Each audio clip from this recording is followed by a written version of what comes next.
Dear ladies and gentlemen, it's the 71st day of the Russian invasion and the 9th year of the Russian war on Ukraine. I'm Andriy Shevchenko, and on behalf of the Ukrainian Media Center team, I'm welcoming all the journalists who keep telling the world about our fight for freedom. At this briefing, we would like to tell you about the Ukrainian and international initiative Razom for Ukraine, or Together for Ukraine, which is the initiative specializing in humanitarian projects, in particular specializing in evacuation of children with special needs. Let me give the floor to Lyuba Shipovich, co-founder and vice president of NGO Razom for Ukraine. Lyuba, please share the information with us. Welcome to everyone. I'm Lyuba Shipovich. I'm the co-founder and vice president of the Ukrainian American organization Razom. Razom initiative was established during the Revolution of Dignity, and we have been functioning up till now. Before the full-scale invasion, we were specializing in different humanitarian educational projects of assistance to veterans, medical healthcare projects. On the 19th of February, we suspended all our projects and started implementing the project, which is the only large-scale functioning project, emergency response, which is response to the actual situation, which means that 5 days to the full-scale invasion, we started actively getting ready and supplying tanks. So far, we have managed to raise more than $40 million, and for $27 million, we have already bought goods like tactical medical supplies, a means of communication, satellite phones, radios, drones, tablets. We also support organizations dealing with with IDPs from the east and the south of Ukraine to the western regions of Ukraine.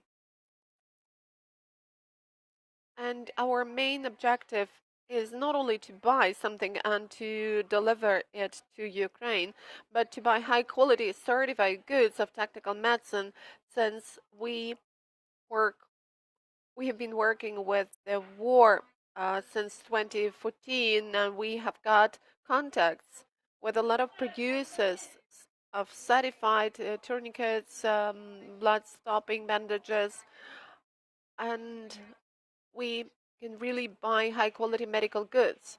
We work with experts from air intelligence service. That's why we also buy unmanned flying objects, drones, and there is a large team of volunteers behind that in the U.S., in Canada, in Europe.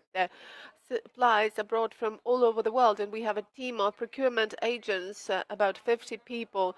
These are also the people working at the very housing facilities in Canada, in the US, and in Poland, and they do the sorting.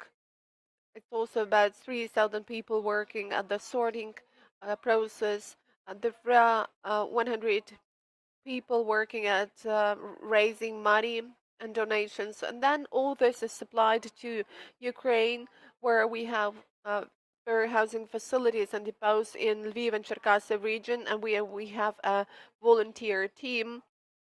This is a team of people who also do the sorting, ensure supplies directly to military units. Let me give the floor to Evelina Kurilets, CEO of NGO Razom for Ukraine. Evelina, if we start from the end, what about the practical deliverables? The practical deliverables could be announced in figures. Over this period of the war, we have managed to perform more than 550 orders or meet the requirements of 550 applications. We provide our goods directly to medical hospitals, to medical units at the front line and in the east of Ukraine. As Lyuba has mentioned, our fund is a mechanism, an organism functioning both abroad and here. Here we have more than 45 volunteers who, in their peaceful lives, were dealing with absolutely different things, but here they managed to get self-organized and to create a team, to create a fund that fully provides for the whole process from sorting and logistics up to the supplies to the front line, including also acceptance of admission of applications. Our fund has focused on the most important things, which are quadricopters, tactical and hospital medical supplies, means of communication. These are the things which are an urgent need. And we are urging everyone to focus their efforts and to focus on those basic fundamental things for the current period. We are open to cooperation, and if anybody needs our assistance or anybody can support us, welcome. Vitaliy Svichynskyi, head of social movement Children We Will Make It. As far as I understand, this is one of the directions of your joint initiative. Ukraine heard about Vitaliy and his family when you were raising money for the treatment of your son. Dima, we will make it. This was the slogan back then, and the whole world was raising money for the drugs necessary for your son, and that is a great success story of uniting the effort of the whole community.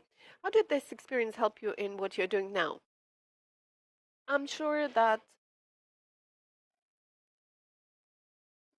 the campaign we are holding now is also going to be a success, and Ukraine will definitely win in the war on Russia. I'm really grateful again and again to all Ukrainians since over 80 days, $2 billion were collected, were raised to save our son. And I'm going to tell you that my civil duty and my human duty as the person who had really felt the love of Ukrainians for their children and their citizens, I feel that it's my duty to do my best for us to become stronger, for us to win.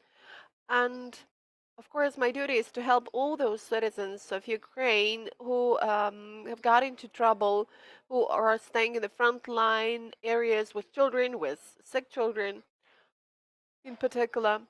And our NGO Children, our social movement Children We Will Make It, was actually given birth to jointly with the Razom organization, and we started with evacuation. We evacuated families with children, in particular children with special needs. We went to the east, we went to Kharkiv, Mykolaiv, and other frontline areas and try to evacuate such people, such children.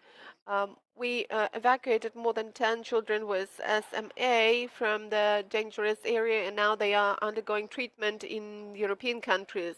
And then further on, the initiative kept developing, and we started evacuating all families with children, and we have evacuated more than 500 people, which is a great job of our team. And let me express my gratitude to all the people who now put their lives at risk but go to frontline areas, to hotspots to evacuate people. Also, we transformed later and we decided to evacuate not only people, but we decided to also deliver those super important humanitarian convoys. So we deliver these convoys and we take people back, evacuate people. There is another question about evacuation of children with special needs. If you are asked what stories you remember the most, which story would you recall?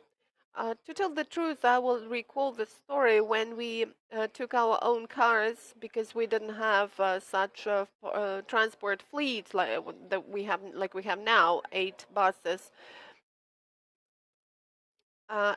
these are buses exactly for children and people with special needs. But then we took our own cars, and it was very difficult for us to take children who were actually bedridden. We had to evacuate them in motor vehicles in our cars, and we tried to create the best conditions possible. You remember that there were great traffic jams where you had to stay for about 14, 17 hours, and we could not uh, do anything but just spend the night right on the highway, and it was difficult.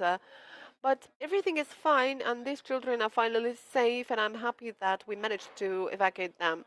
If there are any questions from the audience, please let me know. And let me ask um, any of you, a question to all of you. What about the needs? have the needs changed over the period of those 71 days of the invasion? Definitely the situation is changing. People are changing. The understanding of the prospects is changing. So what has changed? Yes, when we were just starting our work, um, we actually based our activity on our own experience of 2015 as far as the needs are concerned, the needs for the front line. But then we started getting requests from military units and we changed the procurement process. Now, in demand are good certified tourniquets, blood-stopping devices, because this is the first thing you're going to use whenever you're wounded. Also the bandages, the blood-stopping agents. These are the things which are difficult to procure because the world was not ready for such large-scale demand. The world was not ready for the war in the center of Europe, in a country with 40 million people. That's why these tactical medical supplies are of greatest importance. Also, there has increased the need and the demand raised by military men for quadricopters because, first of all, a lot of them are destroyed, and these are the things which enable to lift above your head and to see the situation around you. So instead of sending people, intelligence officers, to check the situation, you can use this equipment, which is not cheap, but it's much cheaper than human lives.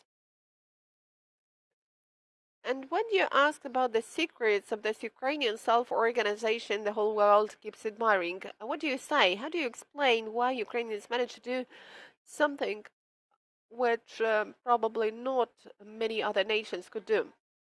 Well, first of all, we don't have any other choice, and we do realize that our independence, our freedom, and our future, the future for our children, depend on on us, and this is our responsibility. We are doing our best. I'm urging everyone: don't ask who's doing what. Don't give any assessments. Don't ask when the war is going to stop. Think about what you have done today for us tomorrow to remain a free and independent country, for us not to have orcs on our independent territory. Mikhailo Buturkio. So $40 million is a lot of money, and there's a saying in the humanitarian aid business, it's easy to raise money, but it's difficult to spend it. I have a question of the following is, with the Russian side continuing to bombard train lines and other supply chains, do you have a contingency plan to get your aid from the West to the front lines? Because we're hearing, for example, from some UN agencies that their warehouses are full, they're not able to get their aid directly to the front lines. So is there a plan B, so to speak? І я додам, що разом з нами є Тарас Репицький, керівник. And we have here Taras Repetsky, the head of the logistics direction of Razom. So Taras, if you have anything to add, please, you're welcome. And contingency plans from the day one. We have a few parallel logistic ways through Poland, through Bulgaria and Romania, and through Czech Republic. We also have warehouses in different regions on the border to use them if ways through Poland won't be possible to use and deliver through Poland. So yeah, we have these plans, we tested them, and currently we deliver some packages to Odessa, the Romanian border. As for Ukrainian deliveries, I think Vitaliy could answer more on what's our contingency. Що стосується So as far as Ukrainian supplies are concerned, in cooperation with our logistic warehousing facilities, we are rather efficient, and we have been rather efficient in our process, which starts from the moment of shipment of goods to our cars, and it takes us about 2 days to deliver goods to any front point hotspot at the front lines And actually, so it takes just 2 days from the moment we get the goods to our cars. I've just got back from Lysychansk and then Slavyansk, Kramatorsk. We delivered goods for military units in those directions.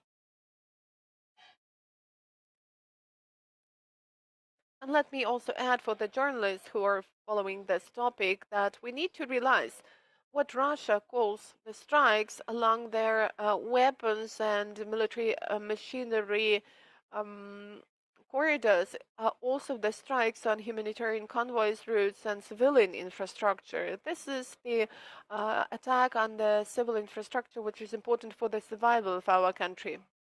Also hearing anecdotal evidence or reports of people fighting, going to the front line with not enough uniforms or boots and things like that. In fact, I saw a letter from the Zaporizhia military administration asking for tinned food for their men and women. With all the millions of dollars of aid coming in, it's hard to believe that they're still in this condition on the front lines. Do you have any thinking about that or explanation on why that may be happening? I think the main reason is no one actually expected the scale of the war. Ukraine army was trained pretty good, strong, but Ukrainian government, Ukraine expected fighting on the east, probably South Ukraine, but no one expected full scale. So Ukrainian army was not ready to scale up 2-3 times. That's why volunteers matter. Volunteers helping Ukrainian government, Ukrainian army to scale up much faster. And as for basic stuff like ammunition and food, we decided to focus on things that are really critical, like tactical medicine and communication devices. You can fight in jeans, but with drones, you can see what's happening around you. With tourniquets, you can save your life and life of your brother or sister in arm. We also deliver MREs, meals ready to eat, to the front line, but we try to not spend money on them, but get them donated to us from United States companies. Останнє запитання. Я знаю, що в Сполучених Штатах Америки вам вдалося I know that you managed to raise $40 million in the U.S. So how did you manage to do this? Because it's quite an amount of money. Was it the money from the ordinary people? And how did you generally manage to do this? And how do you cooperate with the senators of the U.S.? As I've already mentioned, we have a team working at fundraising, donations, and our team started with one person, but now we have about 100 people. These are all volunteers working in the U.S., in Canada.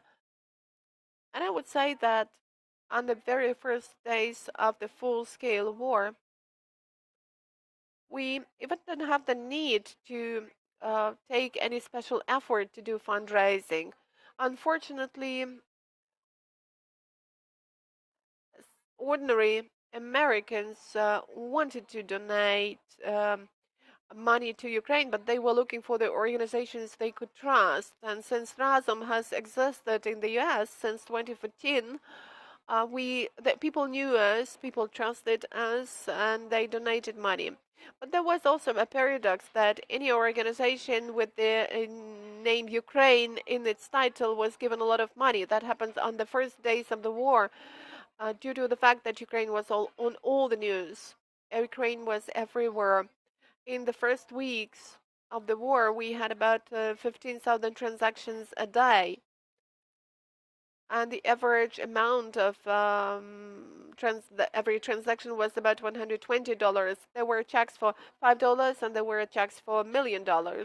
But these were mainly individual donations made by ordinary U.S. citizens. Unfortunately, the interest in everything has been subsiding, even the interest in the war. So the revenues are not that substantial. Now we work with corporate entities, involved companies, sports teams, musicians, politicians.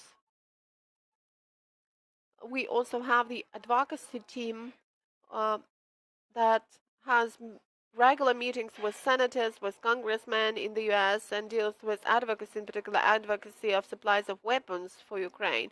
We, as a charitable fund, unfortunately cannot buy weapons and provide for the needs of Ukraine for the goods it needs to defend the country. But we have U.S. citizens on our American team, and we may address, and they may address their representatives and demand weapons supplies for Ukraine. That's what we do as well. Ukrainian American Initiative Razom. Thank you.